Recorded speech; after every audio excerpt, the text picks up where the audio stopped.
again sa aking YouTube channel. So for today's video, isang online personal loan application ito. Nagagawa natin ng review na kung saan po is updated na siya ngayon and nag-improve na daw dahil tumaas po ang offer niya dito and mas mabilis na rin daw po ito mag-approve ngayon. So ayan, titingnan natin kung totoo ba naman ito. That's why naman susubukan na rin natin siyang applyan para malaman natin kung magkano na ba yung approval amount niya sa mga first timer borrower, and then tingnan na rin natin kung ano-ano nga ba yung mga kinakaltas niya upon approval po ng loan.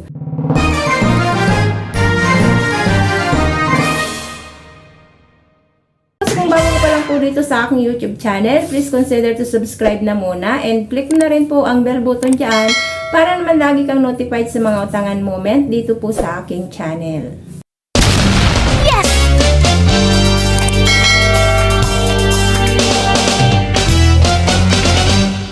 Disclaimer na muna, so hindi po ako dito promoter or ahente ng platform na babanggitin ko sa video na ito. It's up to you na po kung susubukan nyo rin po itong utangan or hindi. So, ang tinutukoy ko na platform ay si 24 peso.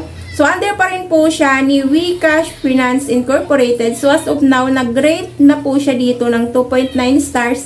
And then, meron pa lang pong 10 reviews. Under Securities and Exchange Commission naman, with registration number CS201903509. And then, with Certificate of Authority number 1202. So, product description, loan term niya is 91 up to 365 days. Loan amount 3,000 up to 80,000 pesos. So, mas tumaas na nga ngayon. Loan amount interest rate, approximately 10% up to 24%.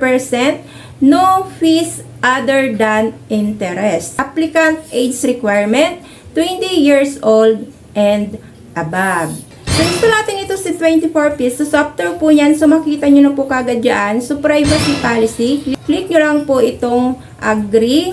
Kailangan nyo po mag-register yun. And then, may verification po yan dyan. Napapadala OTP, copy and paste lamang po. And then, click lamang po itong login. So, next po yan dyan, makikita kagad. So, maximum borrowable po nila is 12,000 pesos. So, click lamang po itong apply now.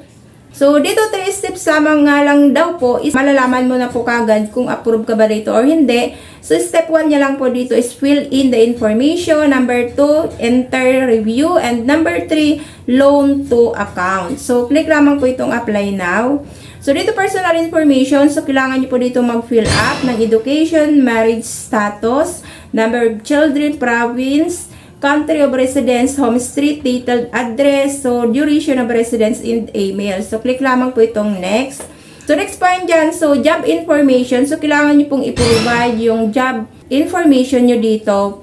Third po is contact information. So, 5 pong contact information yung hiningi dito, including po yung relationship, contact number, and pangalan. Fourth po mga lab, so bank card information. So, allowed naman po nila dito is MWeller, GrabPay, bank account, GCash, PayMaya, and RD Phone Shop. So, withdrawal method, withdrawal account, and phone number. So, and then click nyo lang next. So, face recognition. So, mag-selfie po kayo dito. After po nyan, so magpa-pop up ka agad. Loan amount, 5,000. Loan term is 120 days. So, click lamang po itong apply. So, dyan po makikita nyo na po kagad. So, confirm apply. So, 24 pesos. So, loan amount 1,500. Loan term 91 days. And then, interest niya is 0.05% lamang. Service fee is 45%. Amount to account is 825. So, dito kay 24 pesos. So, malinaw naman na hindi mo daw po buo na ma-receive yung 1,500 na na-approve sa'yo dahil ang ma-receive mo lamang po is 825. And the rest, yun po yung pinaka-interest nila na binawas doon sa loan approval mo. Ito, pinakita naman nila yung amount selection, which is na may 5,000, 8,000, and 12,000. But sa akin po, dahil first timer pa lang naman po ako na mag-apply dito, ang in-approve na lang po nila is 1,500.